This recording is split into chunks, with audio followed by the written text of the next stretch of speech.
नमस्कार दोस्तों, हम पढ़ने जा रहे हैं एक बहुत ही प्राचीन भाषा संस्कृत के बारे में। इसमें भी वो टॉपिक हम लेने वाले हैं जो हर क्लास के बच्चों के लिए कक्षा 9, कक्षा 10, कक्षा 11, कक्षा 12, इवन उससे भी बढ़कर बहुत आवश्यक टॉपिक। उसमें भी इस भाषा के व्याकरण के बारे में बात करेंगे, कुछ हम इस भाषा के साहित्य के बारे में बात करेंगे, थोड़ा आगे भी बढ़कर हम इस भाषा के दर्शन के बारे में भी बात करेंगे, जिससे सभी विषयों की, चाहे वो मानवीय हो, ये दोनों आपके मानवीय में काम आ जाएंगे और ये आपके विज्ञान के रूप में काम आ जाएगा।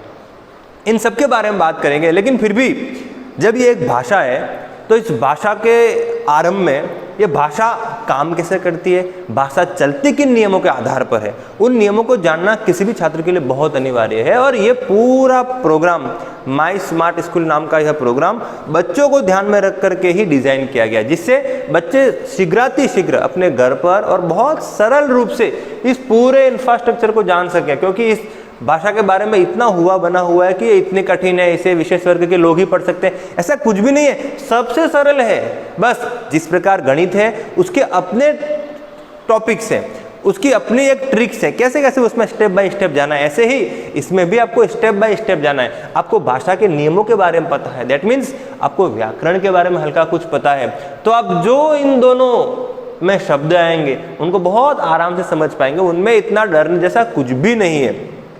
और क्लासों में, एक स्कूल शिक्षा के क्लासों में बहुत सरल सरल से टॉपिक दे रखे हैं, छोटे छोटे श्लोक दे रखे हैं, सुभाषित दे रखे हैं। वो जब आप इस टॉपिक को समझ जाएंगे तो उनको आप बहुत इजीली समझ जाएंगे। अब व्याकरण क्या है? सबसे पहले व्याकरण का मतलब भाषा के नियम। उसमें सबसे बहुत सरल सी बात, कोई भी पूछे आपको व्याकरण का मतलब क्या, तो भाषा के नियम। ये बात मैं आपको स्कूल शिक्षा के हिसाब से बता रहा हूँ। व्याकरण है ना भाषा के नियम, और उसमें भी भाषा के नियम के अलग अलग संधारक होंगे, अलग अलग बातें होंगी। भाषा कैसे चलेगी? जैसे कोई वर्ण होगा तो उसमें संधि काम करेगी,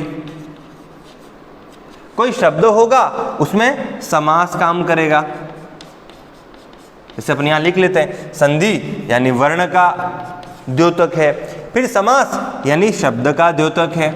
और ये आपने पहले पढ़ ही रखा होगा कि जो टूट ही ना सके वो वर्ण होगा, और वर्णों के समूह को शब्द, शब्दों के समूह को वाक्य, इत्यादि इत्यादि। अब जो संधि है वो वर्णों पर आधारित है, जो समास है वो शब्दों पर आधारित है। शब्द कुछ प्रकृति, दैट मीन्स धातु शब्द प्लस प्रत्यय से मिलकर बनेगा। ये इसके बनाव का एक अलग तरीका है, वो कभी और चर्चा में उसका स्पेशली एक कक्षा लेंगे।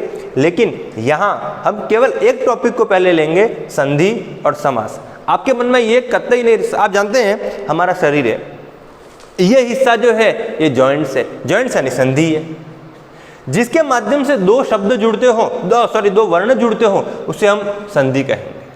जब दो शब्द जुड़ते हो उसे हम समास कहेंगे। ये दोनों ही मिलकर के ही वाक्य का निर्माण करते हैं, और वाक्य के निर्माण से महावाक्यों का, और वो ही पूरे भाषा का अपना एक परिवार होता है। शब्दों वाक्यों के हिसाब से ही भाषा, ग्रंथ इत्यादि चलते हैं। इसीलिए ये एक बेसिक इंफ्रास्ट्रक्चर इसका है कि व्याकरण कैसे चलेगी, भाषा के अपने नियम, उसमें भाषा के नियमों में संधि, संधि के नियमों के अलावा समास, जो इन दोनों का भेद मैंने नीचे लिख रखा है, ये वर्ण पर आधारित है, ये शब्द पर आधारित है। शब्दों से मिलकर समास बनेगा, वर्णों से मिलकर संधि बनेगी, और इसमें प्रत्यय इत्यादि इत्यादि।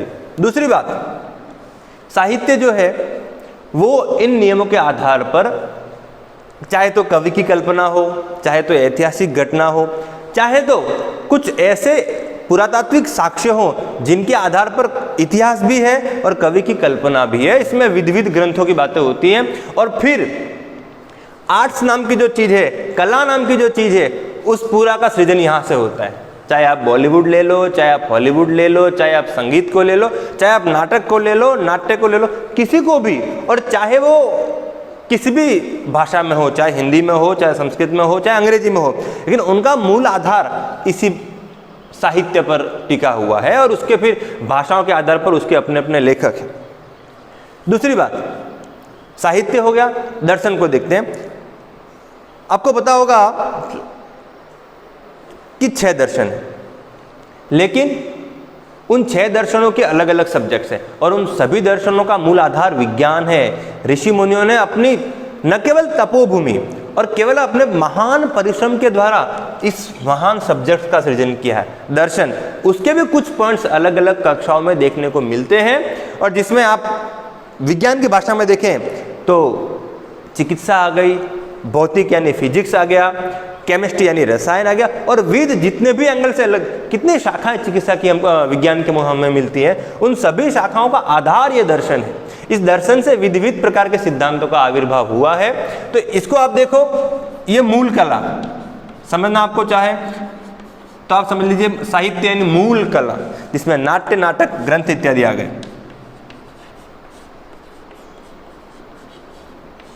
इत्यादि इसमें आ गया विज्ञान का आधार, अथवा इसे हम ऐसा भी कह सकते हैं कि ये मानवीय ज्ञान का आधार है।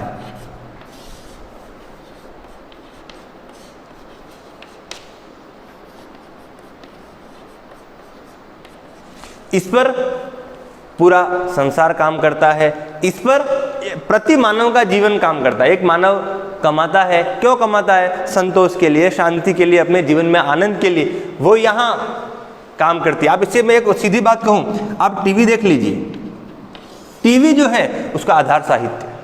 वो मानव एक मनोरंजन करता है, उसका आधार साहित्य है। लेकिन वो कैसे बोलेगा, वो कैसे चलेगा, ये पूरी भाषा कैसे चलेगी, उसके नियम जो कहलाएंगे वो नियम कहलाएंगे व्याकरण। और इन पूरे घटकों के आधार पर एक महान भाषा का सृजन होता है, उस भाषा का नाम है संस्कृत। ये बेसिक जानकारी इस भाषा के बारे में, इसके और भी पार्ट्स हो सकते हैं, लेकिन एक सामान्य कक्षा के स्तर पर इतनी ही जानकारी पर्याप्त है। इसके बाद इसको हम जब लेंगे तो इसके हम एक टॉपिक ही लेंगे, संधि, उसके कई भेद मिल जाएंगे आपको, समास लेंगे, उसके कई भेद मिल जाएंगे, और सीधी सी बात है आगे आगे इनके भी भेद मिल जाएंगे। हम इसको मिटा करके हम थोड़ा सा परिचय संधि के बारे में ले लेते हैं। केवल आज संधि का परिचय, और कल से फिर प्रतिदिन एक एक संधि लेकर के, संधि समाप्त होगी ऐसे एक एक समास लेकर के आगे आगे चलते जाएंगे। इसलिए सबसे पहले हम व्याकरण की चर्चा करेंगे छोटी सी क्लासों में, ताकि इस भाषा का रूप क्या है, ये भाषा चलती कैसे है, ये आपके और मेरे ध्यान में आए।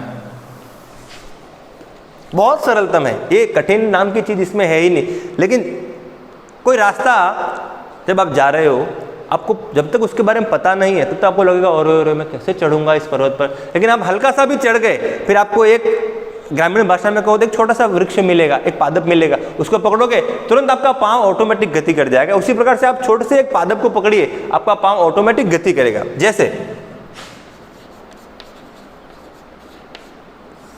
खास करके हम व्याकरण के हिस्से में बहुत सरल, और इसके अलग अलग मार्क्स के हैं, कहीं 3 मार्क्स का है, कहीं 4 मार्क्स का है, तो मिनिमम इसके मार्क्स 3 से 4 मिलते हैं। और जो बहुत सरल है, 9वीं, 10वीं, 11वीं, 12वीं इन कक्षाओं में इसका एक समान गति है, और उसमें कुछ भी नहीं होगा, कहीं सरल दे दिया होगा, कहीं कठिन दे दिया होगा, जो भी है।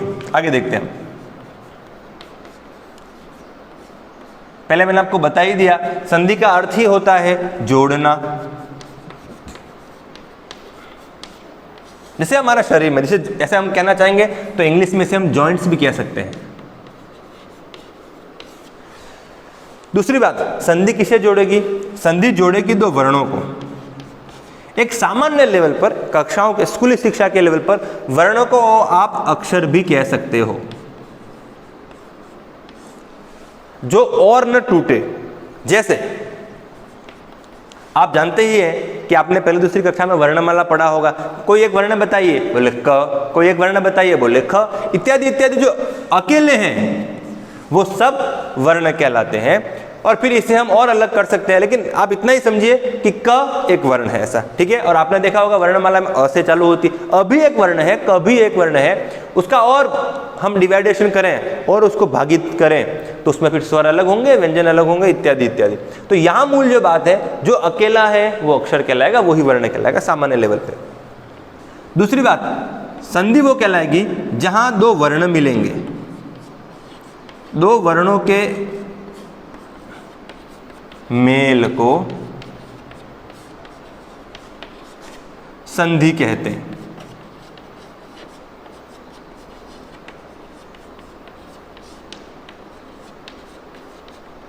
इसी प्रकार जब दो वर्ण अलग होंगे तो उसे हम संधि विच्छेद कहेंगे। संधि यानी जुड़ना, और संधि विच्छेद यानी जो जुड़ा हुआ है उसको अलग अलग करना।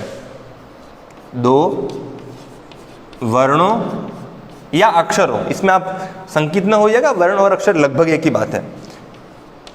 वर्णों के अलग होने को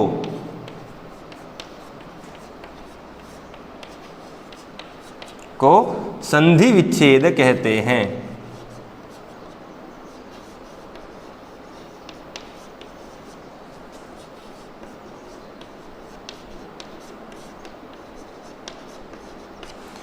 जैसे, और एक छोटी सी जानकारी आपके तो है, ध्यान में ही है, जब दो वर्ण लिखेंगे जैसे राम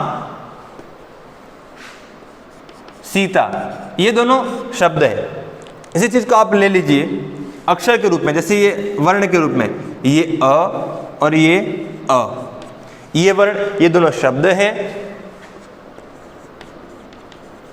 ये दोनों वर्ण हैं। संधि हमेशा वर्ण में होगी। अब आप देखिए ये अ है, ये अ है। जब ये दोनों वर्ण मिल जाएंगे आपस में और दोनों को मिलकर जो भी बनेगा वो संधि कहलाएगा।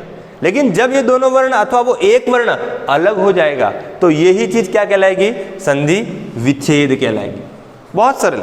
और इन दोनों के बीच को स्थान को दर्शाने के लिए हम हमेशा सम का प्रयोग करते हैं, प्लस का प्रयोग करते हैं, ऐसा धन का प्रयोग करते हैं। अलग अलग नाम में बोल सकते हैं, प्लस बोलने में भी कोई हर्ज नहीं। अब जैसे ये प्लस है, प्लस के पहले वाले को हम कहेंगे पूर्व पद, प्लस के बाद वाले को कहेंगे हम उत्तर पद अथवा परपद। उत्तर पद बहुत सरल शब्द है। हमेशा ये बात ध्यान रखने लायक है कि संधि प्लस के जस्ट पहले और प्लस के जस्ट बाद होगी। जस्ट पहले, जस्ट बाद, इससे आगे भी नहीं, इससे पीछे भी नहीं।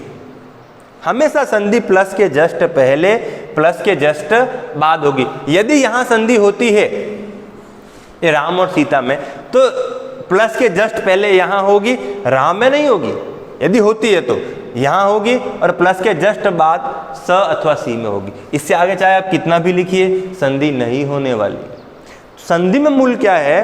पूर्व पद का। इसे हम ऐसे भी देख सकते हैं कि जैसे पूर्व पद है तो पूर्व पद का अंतिम वर्ण, ये उत्तर पद है तो उत्तर पद का पहला वर्ण। पूर्व पद का अंतिम वर्ण, उत्तर पद का पहला वर्ण, इन दोनों में संधि होती है और ये दोनों वर्ण मिलकर के एक नए वर्ण का निर्माण करते हैं, एक नए अक्षर का निर्माण करते हैं और वो बाद में उस शब्द में जुड़ता जाता है और अलग अलग शब्दों का निर्माण करता है। ये लेखन का एक नया तरीका है। आप देखिए जैसे विद्या प्लस आलय। अब आप इस चीज को अलग अलग लिखिए, कोई कुछ नहीं कहने वाला है। आपकी इच्छा है विद्या अलग लिखिए, आलय अलग लिखिए, लेकिन एक शास्त्र के नियम के अनुसार, भाषा के नियम के अनुसार जो जोड़ने लायक है वो जुड़ेंगे ही 100%। और वो जब जुड़ेंगे ही तभी वो काम करेंगे। जैसे कंप्यूटर का पूरा सिस्टम, जब तक वो नहीं जुड़ेंगे तब तक आप भले अलग रखिए सीपीयू को, इसको जिसको भी, लेकिन जब तक ये नहीं जुड़ेंगे तब तक ये भाषा के काम के नहीं रहेंगे। आप यहाँ ये प्लस है, धन है, इससे पहले वाला जो पद है वो पूर्व पद कहलाएगा, इससे बाद वाला जो पद है वो उत्तर पद कहलाएगा। और प्लस के जस्ट पहले क्या है? जो भी है। प्लस के जस्ट बाद क्या है? जो भी है। जैसे यहाँ आ, यहाँ भी आ, ये दोनों जुड़ेंगे, दोनों के स्थान पर एक वर्ण होगा क्योंकि संधि हो रही है। संधि यानी दो के स्थान पर एक वर्ण होना। ये एक वर्ण होगा, ये संधि हो गई। अब आप जो भी बचे हैं, आपने यहां से आ निकाल दिया, जो भी बचा उसको इसकी जो पूर्व वाला उसको पूर्व में ही लिखिए। विद्या बचा, आपने यहां से आ निकाल दिया, जो बाद वाला है उसको बाद में ही लिखिए और मिला दीजिए। मिलाने के बाद ये संधि हो जाएगी, जैसे विद्यालय। इस प्रकार से संधि के नियमों का प्रोग्रेस होता है। दूसरी बात, अलग अलग वर्णों के आधार पर अलग अलग संधियां होती हैं और मूल ग्रंथों में 5 संधि दिखाई गई है, लेकिन आपके हिसाब से, आपके कक्षाओं के हिसाब से 3 संधियां बहुत इंपॉर्टेंट है। जो स्वरों के आधार पर होगी चलेगी वो स्वर संधि कहलाएगी, जो व्यंजनों के आधार पर चलेगी, इसकी बातें हम आने वाली कक्षाओं में अलग अलग छोटे छोटे वीडियोस में करेंगे, जिसके लिए आपके लिए पूरा भार न हो, आपको कठिन न लगे और बहुत सरलतम तरीके से आपको सिखाऊंगा। आप सीखेंगे, आपको भी आनंद आएगा और आप स्वयं अपनी पुस्तकों में जाकर के इसके उदाहरण ढूंढना, देखना कि आपको सरलतम लगती है या नहीं। बहुत सरल टॉपिक है। 5 संधियां मूलतः पाई जाती हैं, लेकिन 3 संधियां आपके कक्षाओं के लिए आवश्यक है, अनिवार्य है, जिसकी चर्चा आने वाली कक्षा में करेंगे। एक बात और मैं कहना चाहूं कि वो तीनों संधियां जो हैं उनका मैं नाम तो मैं अभी आपको लिख के बता ही दूं। जैसे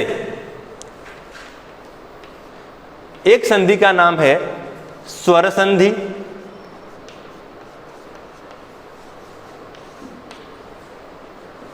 दूसरी संधि का नाम है, आपकी कक्षाओं के हिसाब से जो बहुत अनिवार्य है, बहुत जानने लायक है, आम बोलचाल की भाषा में भी जो आती है ऐसा। दूसरी संधि है, उस संधि का नाम है व्यंजन संधि।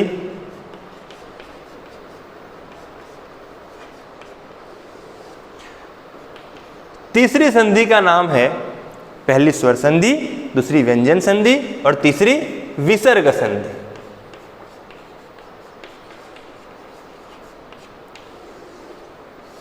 इसके एक दूसरा नाम भी इसका मिलता है, स्वर संधि का दूसरा नाम मिलता है अत संधि। कोई फर्क नहीं पड़ने वाला इससे, आप चाहे स्वर संधि कहिए तो भी चलेगा, आप चाहे अत संधि कहिए तो भी चलेगा। दूसरी संधि है व्यंजन संधि, इसे चाहे आप व्यंजन संधि कहिए चाहे इसे आप हल संधि कहिए, कोई फर्क नहीं पड़ने वाला। स्वर संधि कहिए अत संधि को, हल संधि को व्यंजन संधि कहिए, सीखने लायक है। आपकी कक्षाओं के हिसाब से एक सरलतम नाम इन्हें दे दिया गया, स्वर संधि अथवा व्यंजन संधि। और विसर्ग संधि को विसर्ग संधि ही कहते हैं। स्वर संधि वो कहलाएगी, इसके नाम से आपको पता लग जाएगा। आपने पढ़ाई है वर्णमालाओं में पहली दूसरी कक्षाओं में, स्वर कौन कौन से होते हैं, अ से लेकर के अह तक आप जानते ही हैं। उसमें अह को निकाल दीजिए, आप ए ऐ ओ औ तक ही समझिए। जो स्वरों के आधार पर चलेगी उसे स्वर संधि कहेंगे, सीधी बात। वर्णमाला में देख लीजिए आप कौन कौन से स्वर है पहले दूसरी कक्षा में, वो स्वरों में संधि होगी स्वर संधि कहलाएगी, व्यंजनों में संधि होगी व्यंजन संधि कहलाएगी। और आप जानते ही हैं व्यंजन कौन कौन से होते हैं। और तीसरी बात, विसर्ग में जो संधि होगी, ये विसर्ग जो 2 बिंदु हैं, इस भाषा की विशेष एक आकृति है विसर्ग होना, इसके अपने फायदे हैं, इसकी चर्चा कभी और। विसर्ग पर जो संधि चलेगी उस संधि को हम विसर्ग संधि कहेंगे। ये तीनों इन संधियों के भेद हैं। स्वर पर आधारित स्वर संधि, ज़्यादा रटने की जरूरत है, आप समझ लीजिए। स्वरों पर आधारित, नाम से पता लग जाएगा, स्वरों पर आधारित स्वर संधि, व्यंजनों पर आधारित व्यंजन संधि, विसर्ग पर आधारित विसर्ग संधि। स्वर संधि नाम में यानी इसमें कुछ न कुछ स्वर का ही होगा, स्वर ही मिलेंगे, स्वर ही बिखरेंगे, स्वर ही अलग होंगे। व्यंजन संधि है, इसमें कुछ न कुछ व्यंजन का ही काम होगा, व्यंजन ही मिलेंगे और व्यंजन ही अलग होंगे। विसर्ग संधि है, इसमें विसर्ग ही मिलेंगे, विसर्ग का अलग अलग निर्माण होगा अलग दूसरे वर्ण में, और विसर्ग ही अलग होंगे। ये तीनों इनके नाम के पीछे का एक सामान्य हेतु है। ये मैंने आपको संधि के बारे में एक सामान्य परिचय दे दिया। कल हम स्वर संधि ले लेंगे। स्वर संधि के जो छोटे मोटे 4-5 इसके भेद पाए जाते हैं उसकी बातें करेंगे, और इसके माध्यम से आपके भाषा का प्रथम जो सोपान है संधि का, इस पूरे संधि वाले टॉपिक को बहुत सरलतम भाषा में छोटे छोटे वीडियोस में हम सीखेंगे, ताकि आपको ये भाषा कठिन नहीं है, लेकिन आपके मन में ऐसा जो बोझ है कि भाषा कठिन है, बहुत सरल भाषा है और ये आपको मानवता से लेकर विज्ञान तक ले जाएगी। इस भाषा के मूल को आप समझेंगे तो आपको लगेगा ये महान ज्ञान है। बहुत बहुत धन्यवाद आप सभी का। आशा है कि आप इस वीडियो को लाइक और शेयर करेंगे। Thank you.